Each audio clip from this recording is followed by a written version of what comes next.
কি আনন্দ আকাশে বাতাসে, আহা কি আনন্দ আকাশে বাতাসে। লা লা লা। টুকি তার মায়ের জন্য খাবার নিয়ে যাচ্ছিল আর মনের সুখে গান গাচ্ছিল। হঠাৎ তার সামনে একটা বিশাল বড় সাপ চলে আসে। আরে বা, এই ছানাটা তো বিশাল নাদুস নুদুস। এই ছানাটা খেতে পারলে আমার আর 10 দিন খেতে হবে না। আজকের এই ছানাটাই খাবো। হা হা হা হা হা। সাপটা এই বলে টুকির কাছে চলে যায়। এই ছানা, দাঁড়া বলছি, একদম পালানোর চেষ্টা করবি না। আমি আজকে তোকে মেরে খাবো। হা হা হা হা।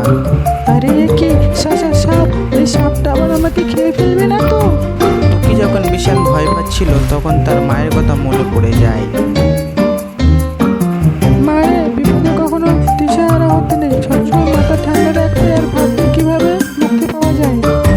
কিন্তু মা, আমার মাথায় যদি কোনো বুদ্ধি না আসে তাহলে আমি রক্ষা পাবো কি করে? মারে, মাথা ঠান্ডা রাখলে সবসময় বুদ্ধি আসবে, তুই শুধু দিশাহারা হবি না, ঠিক আছে? আচ্ছা মা, তোমার কথা আমি অক্ষরে অক্ষরে পালন করবো, বুদ্ধি দিয়ে বিপদে সামলাবো। এই পিচ্ছি ছানা, তুই আমাকে দেখে ভয় পাচ্ছিস না? কি এত ভাবছিস শুনি? না না সাপ, আমি তোমাকে দেখে অনেক ভয় পেয়ে গেছি। আমি আমার বন্ধুর কথা ভাবছি। আমার বন্ধু অনেক শক্তিশালী, সে যদি তোমার খবর শোনে, তুমি যেখানেই লুকিয়ে থাকো না কেন, সে তোমাকে ধরে থেকে শাস্তি দিবেই দিবে। কি, আমাকে শাস্তি দিবে? এত বড় সাহস? কে তোর বন্ধু শুনি? হ্যাঁ, আমার বন্ধু হাতি, সে যদি একবার তোমার গায়ে ওপর পা তুলে দেয় না, তাহলে তুমি তো ওখানেই শেষ। তোমার বিশ্বাস হচ্ছে না আমার কথা? তাহলে চলো আমার সাথে, তোমাকে এক্ষুনি দেখিয়ে আসছি শক্তিশালী হাতি। ওরে বাবা রে, হাতি?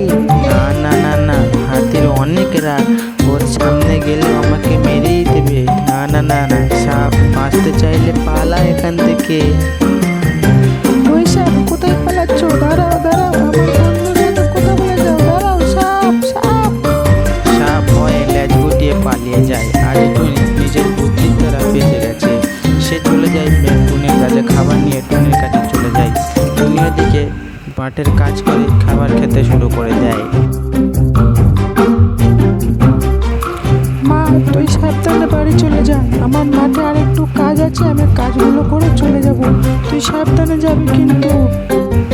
মা, তুমি আমাকে নিয়ে চিন্তা করো না তো, আমি এখন বুদ্ধিমান হয়ে গেছি, আমি এখন সব বিপদের মোকাবিলা করতে পারবো, বুঝলে? পাগলি মেয়ে আমার, খুব পাকা পাকা কথা হয়ে গেছে না? যে আমার চলে যা, আমার কাজে দেরি হয়ে যাচ্ছে, আমি চললাম। তারপর টুনি নিজের কাজ করতে থাকে আর টুকি চলে যায়। এভাবেই কেটে যায় দিনটা। পরদিন সকালে টুনি টুকিকে বলে, মারে, ঘরে একটু বাজার নেই, তুই একটু কালো আঙ্কেলের দোকান থেকে ডিম এনে দে না মা। আচ্ছা মা, তুমি টাকা দাও, আমি এক্ষুনি ডিম এনে দিচ্ছি তোমাকে। এরপর টুনি টুকিকে টাকা দেয়। তারপর টুকি দোকানে ডিম নিয়ে টাকাটা দিয়ে দেয়, কিন্তু কালু সঠিক মূল্য না নিয়ে বেশি টাকা নিয়ে ফেলে। খুব কালো আঙ্কেল, তুমি আমাকে টাকা ফেরত দিচ্ছ না কেন?